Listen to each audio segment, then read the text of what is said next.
الرجيم بسم الله الرحمن الرحيم الحمد لله رب العالمين والعاقبة للمتقين والجنة للموحدين والنار للملحدين ولا عدوان إلا على الظالمين ولا إله إلا الله وأحسن الخالقين والصلاة على خير خلقه محمد وعترته الطاهرين بسم اللہ الرحمن الرحیم۔ یہ جو ابتدائیہ ابھی میں نے آپ کے سامنے تلاوت کیا، یہ امام حسن عسکری علیہ السلام کا ایک خط کا ابتدائیہ ہے جو آپ نے شیخ صدوق کے والد علی ابن بابویا کے نام لکھا تھا، اور ہم یہیں سے اپنی گفتگو کا آغاز کرتے ہیں۔ جو زیر نظر آج کتاب ہے وہ ہے اوصاف الشیعہ، جس کو کمپائل کیا ہے، مؤلف کیا ہے آیت اللہ شیخ صدوق نے۔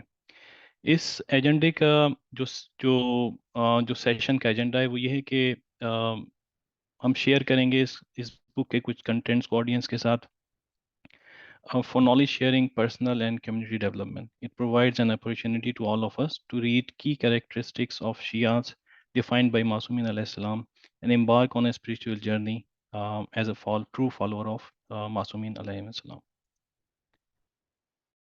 جو ٹاپکس اس میں میں نے کور کرنے کی کوشش کی ہے وہ انٹروڈکشن ہے شیخ صدوق کا، ان کا جو ان کی میجر پرومیننٹ بکس ہیں وہ ان کا تھوڑا سا بس صرف نام اور اس میں کیا ہے، دا بک اٹ سیلف اوصاف الشیعہ، importance and content of the book کہ اس بک میں کیوں اہم ہے اور اس کا کنٹینٹ کیا ہے۔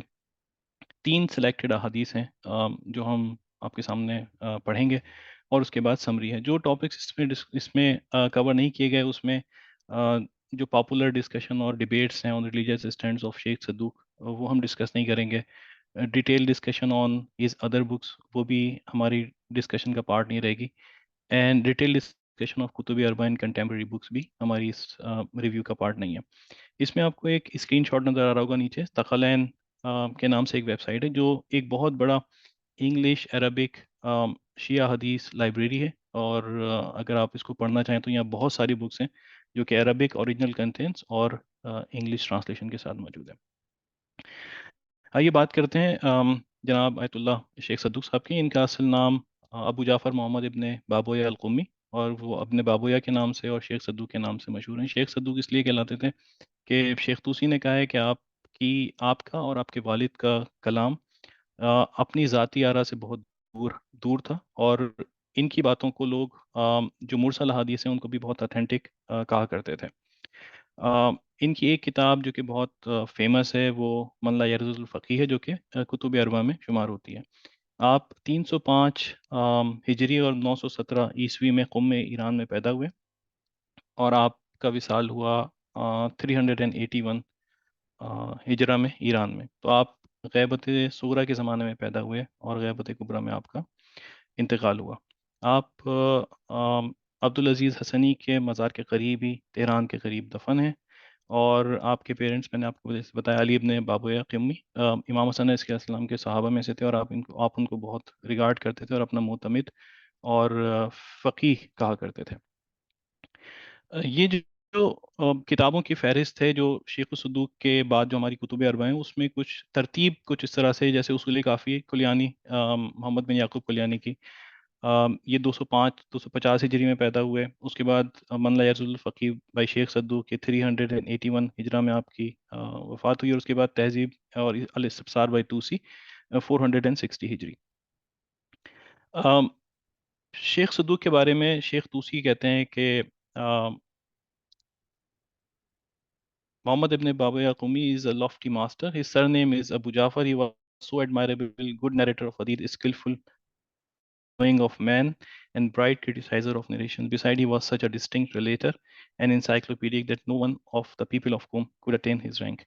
He has written about 300 books. شیخ توسی نے اپنی کتاب میں ان کے بارے میں لکھا ہے کہ آپ کی 300 کے قریب بکس تھیں۔ اب ہمیں 17-18 کے قریب بکس ملتی ہیں۔ ایک بک کے بارے میں ہمیں معلوم ہے کہ جو مدینۃ العلم، جو کہ منزلہ یحضر الفقی سے بھی بڑی تھی، لیکن بعد میں جب بغداد تاراج ہوا تو شاید وہ کتاب معدوم ہو گئی، اور اب اس کا کوئی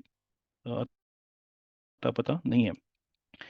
کچھ آپ کی مشہور کتابیں بس تیزی سے گزرتے ہوئے، پہلی کتاب آپ کی جو بہت مشہور ہے وہ الاعتقادات ہے، بک آف شیعہ بلیف۔ پھر الامالی آپ کی ڈائری ہے، record of his lecture in Nishapur around year span کرتی ہے 20 ایئرس پہ۔ پھر التوحید ہے جو کہ ایک بہت ہی مارکۃ العارہ کتاب ہے عقیدہ توحید کے بارے میں۔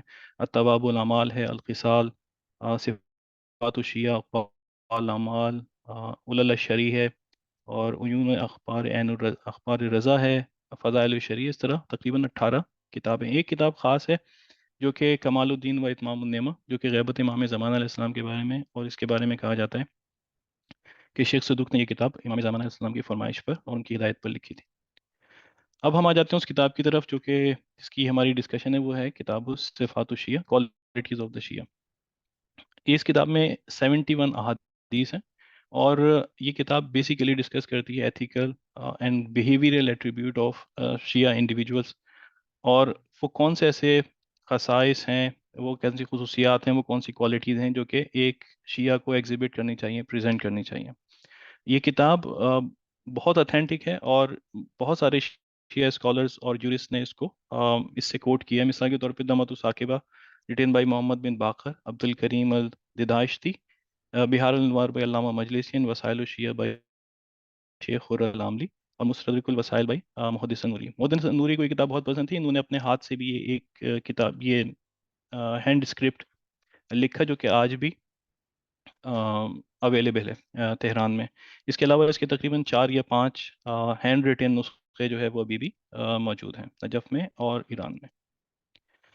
اب آ جاتے ہیں اس کے کنٹینٹس کی طرف. تو اس سے پہلے کہ ہم اس کے کنٹینٹس کی بات کریں، سوال یہ ہوتا ہے کہ یہ کتاب لکھنے کی ضرورت کیوں پیش آئی. یہ شیخ سدوج جس زمانے میں تھے، وہ زمان محدثین کا زمانہ تھا، اور آپ اگر کتابوں کے بارے میں دیکھیں تو امام موسیٰ کاظم اور امام علی رضا علیہ السلام کے زمانے تک صحیح بخاری، صحیح مسلم، ترمذی، سنن ابن داؤد، مسند حنبل، یہ سب آ چکی تھیں، اور ہماری کتابوں میں سے کتاب الکافی موجود تھی، اور یہ آپ من لا یزر الفقیہ لکھ چکے تھے، اور اس کے بعد پھر بعد میں جو کتابیں ہیں وہ آپ کے بعد آئیں. تو جہاں 16,000 9,000 حدیثیں آلریڈی جمع ہوں، وہاں ایک 671 حدیث کی لکھنے کی کیا ضرورت ہے. جو بات میں نے جب اس کتاب کو تفصیل سے پڑھا اور مجھے سمجھ میں آئی، وہ یہ کہ ہر ہر ہر ڈسکرپشن کے، ہر پروفیشن کے، ہر کہنا چاہیے ہر رول کے کچھ ایٹریبیوٹس ہوتے ہیں. مثال کے طور پہ کوئی کہیں سے گریجویٹ کرتا ہے تو اس کے کچھ ایٹریبیوٹس ہیں کہ اس میں یہ خصوصیات ہوں گی، یہ ہمارے پاس سے گریجویٹ ہے، علمی لحاظ سے بہت زیادہ ہوتا ہے. اسی طرح سے ٹیکنیکل یونیورسٹیز میں بھی ہے، انجینئرس کے لیے الگ ہوتا ہے، اکاؤنٹنٹس کے لیے الگ ہوتا ہے، آئی ٹی پروفیشنس کے لیے الگ ہوتا ہے. تو یقیناً یہ ضرورت تھی اس زمانے میں، کیونکہ اس زمانے میں غیبت ایک واقعی ایک نئی چیز تھی شیعوں کے لیے. اور جب امام ظاہر نہیں ہے تو آپ امام سے کیسے رہنمائی لے سکتے ہیں؟ اس کے لیے آپ کو یقیناً ریفر کرنا پڑے گا امام کے احکام کے ساتھ. تو انہوں نے یہ 71 حدیث تو بہت ساری ہیں، انہوں نے یہ 71 حدیث اس بک میں کمپائل کی، اور اس کا نام دیا اصحاف شیعہ. اور یہ کور کرتی ہے بیسک کوالٹیز آف شیعہ کو. فار ایگزامپل کریکٹرسٹکس آف شیعہ، ایک شیعہ میں کیا کریکٹرسٹکس ہونی چاہیے، امام کے حکم پہ اتباع کیسے ہوگا، متقی و پرہیزگار لوگوں کا کیا کی کوالٹیز ہیں، ان کی کیا آئیڈینٹیفیکیشنز ہیں، جو بلیورز ہیں، مومنین ہیں، ان کی کیا آئیڈینٹیفیکیشنز ہیں، سوشل انٹریکشن، آپس میں معاملات کیسے طے ہوں گے، ریلیجن پہ آپ کتنا اسٹرینتھ ہونا چاہیے، لوگوں کے ساتھ ملنا کیسے ہوگا for the sake of God, لوگوں سے علیحدگی کیسے ہوگی خدا کے لیے، اور آپ کے کردار میں بہتری کیسے آئے گی. تو آپ نے شاید یہی سوچتے ہوئے کہ ہر شخص 16,000 8,000 10,000 حدیثیں نہیں پڑھنا چاہے گا سوائے ان کے جو علم پسند افراد ہیں، ایک کوئک ریفرنس گائیڈ دے دی شیعوں کی ہدایت کے لیے کہ جب کبھی آپ اپنے آپ کو سمجھیں کہ آپ شیعہ ہیں تو آپ فوراً ریفر بیک کریں اس گائیڈ سے، جو آپ کو یہ گائیڈ کرے گی کہ کیا آپ میں وہ کریکٹرسٹکس ہیں جو کہ ائمہ طاہرین نے بیان کی ہیں. اب اس میں سوال یہ ہوتا ہے کہ آخر ایسا کیوں ہو کہ صرف لوگوں کے بجائے ائمہ طاہرین کی احادیث اور رسول خدا صلی اللہ علیہ وسلم کی احادیث کی روشنی میں کوالٹیز آف شیعہ لکھا جائے، یہ ہے کہ یہی نور ہدایت ہیں اور دا گائیڈڈ ونز ہیں، اور ان کی فضائل جو ہماری مجالس میں اور تمام قرآن میں بھی جو آپ کی فضائل اور جو بیان کیے گئے ہیں، اور اس کے بعد احادیث میں بھی، اس کا مین ریزن صرف یہ نہیں کہ فضائل پڑھ کے ان کو بڑا سمجھا جائے، بلکہ اس کا مین ریزن یہ کہ فضائل سن کے، فضائل پڑھ کے، فضائل سمجھ کے ان کو برتر سمجھا جائے، ان کا مقام سمجھا جائے، اور اس کے ساتھ امیڈیٹلی ان کے جو احکامات ہیں، ان کی جو گائیڈنس ہے، اس پہ بھی عمل کیا جائے۔ اگر یہ دونوں چیزیں ایک ساتھ نہیں ہوتی ہیں تو یہ جو کنٹینٹ ہے، جو ایک شیعت، جو ایک نظام ضابطہ حیات ہے، وہ مکمل نہیں ہوتا۔ ہم نے اس میں جو سلیکٹڈ احادیث لی ہیں، اس میں پہلی حدیث ہے 68، عقیدہ مومن کے بارے میں، اور اس کا اردو ترجمہ میں آپ کے سامنے پیش کرتا ہوں۔ یہ تھوڑی سی ڈفرینٹ حدیث ہے۔ نارملی احادیث یہ ہوتی ہیں جس میں امام ائمہ جو ہے وہ لوگوں کو بتاتے ہیں کہ شیعہ کیسا ہوتا ہے، مومن کیسا ہوتا ہے، لیکن یہ تھوڑی سی ڈفرینٹ ہے، اسی لیے میں نے اس کو سلیکٹ کیا اپنی گفتگو کے درمیان میں۔ یہ ہے حضرت عبدالعظیم حسنی تشریف لے گئے ہیں آقا امام علی نقی علیہ السلام کی خدمت میں۔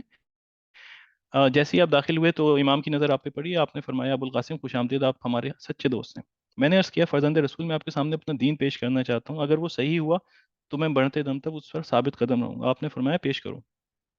اب عبدالعزیز حسنی فرماتے ہیں میرا عقیدہ ہے کہ اللہ تعالیٰ واحد ہے اور اس کی کوئی مثال نہیں ہے، اور وہ ابطال و تجدید کی دونوں سرحدوں سے باہر ہے، اور وہ نہ جسم ہے، نہ صورت ہے، نہ عرض ہے، نہ جوہر ہے، بلکہ وہ جس اجسام کا ایجاد کنندہ ہے اور صورتوں کی تصویر کشی کرنے والا ہے، اور تمام اعراض و جواہر کا خالق ہے، اور وہ ہر چیز کا رب اور مالک کائنات اور ایجاد کنندہ ہے۔ وہ صاحب حکمت ہے، اور وہ فعل کبھی بجا نہیں لاتا اور فعل واجب کو ترک نہیں کرتا۔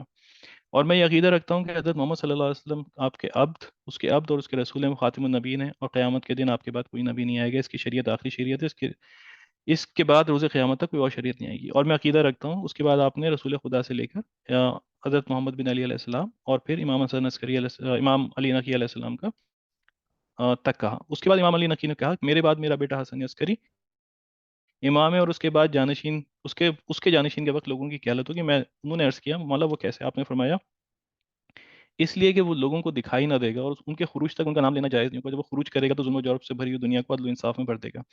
آپ نے عبدالعزیز حسنی نے فرمایا کہ میں ان کا بھی اقرار کرتا ہوں اور عقیدہ رکھتا ہوں کہ ان کا دوست اللہ کا دوست، ان کا دشمن اللہ کا دشمن، ان کی اطاعت اللہ کی اطاعت ہے، اور ان کی معصیت اللہ کی معصیت ہے۔ اور میں عقیدہ رکھتا ہوں کہ معراج حق ہے، سوال قبر حق ہے، جنت حق ہے، دوزخ حق ہے، اور صراط حق ہے، میزان حق ہے، قیامت آ کر رہے گی اور اس کے آنے میں کوئی شک نہیں، اور یہ کہ اللہ اہل قبور کو زندہ کرے گا۔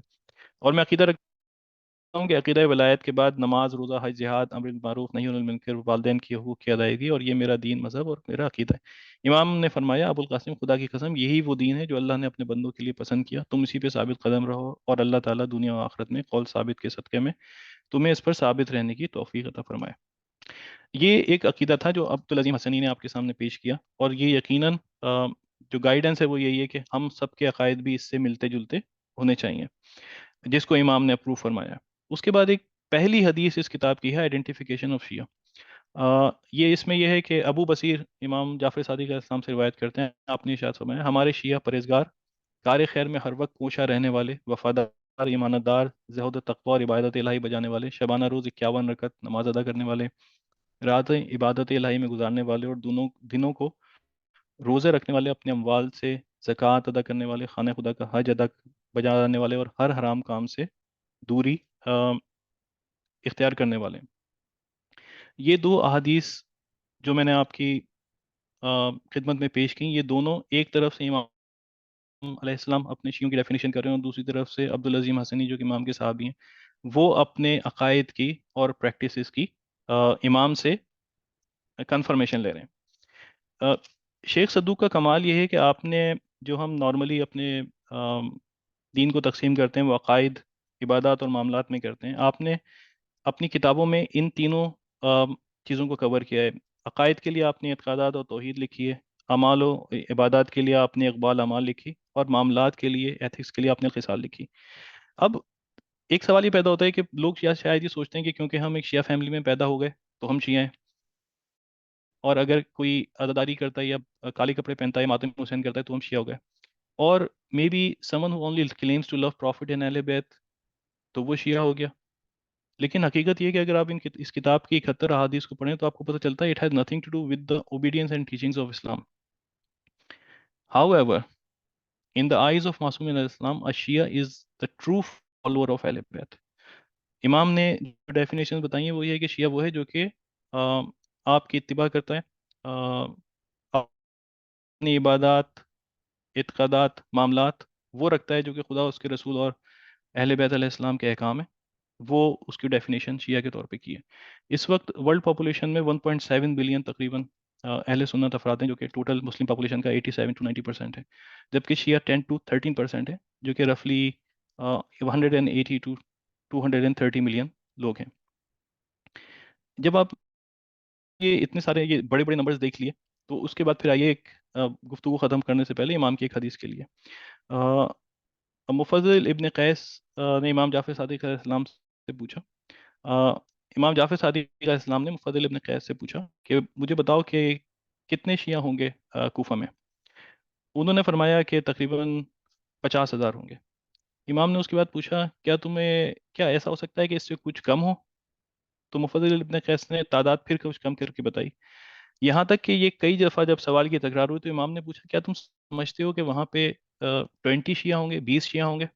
اس کے بعد امام فرماتے ہیں اللہ کی قسم آئی وش کہ دیر ور 20، میری خواہش ہے کہ وہاں 25 شیعہ ہوتے، provided that they acknowledge our belief and say about us nothing but the truth۔ وہ ہمارے بلیف پہ قائم اسٹیٹ فاسٹ ہوتے اور وہ کچھ نہ کہتے سوائے سچ کے۔ یہ اس کا مختصر ریویو تھا، اس میں 71 احادیث ہیں، آپ اپنی لیجر پہ اس کو پڑھ سکتے ہیں۔ ثقلین پہ آپ کو اس کی انگلش ٹرانسلیشن اور عربک ٹیکسٹ بھی مل سکتا ہے، اس کے علاوہ اردو میں بھی اس کی بک موجود ہے، جس میں یہی احادیث اردو میں بہت اچھی طرح سے ریاض نجفی صاحب نے، میں آپ کو دیکھ کے بتا دیتا ہوں نام، جنہوں نے اس کو ترجمہ کیا، بہت اچھا، مولانا فیاض حسین جعفری صاحب فاضل قوم نے اس کا ترجمہ کیا ہے، اور یہ بہترین کتاب ہے۔ I request you all to please read this book and also try your best to practise in your daily life. Thank you so much.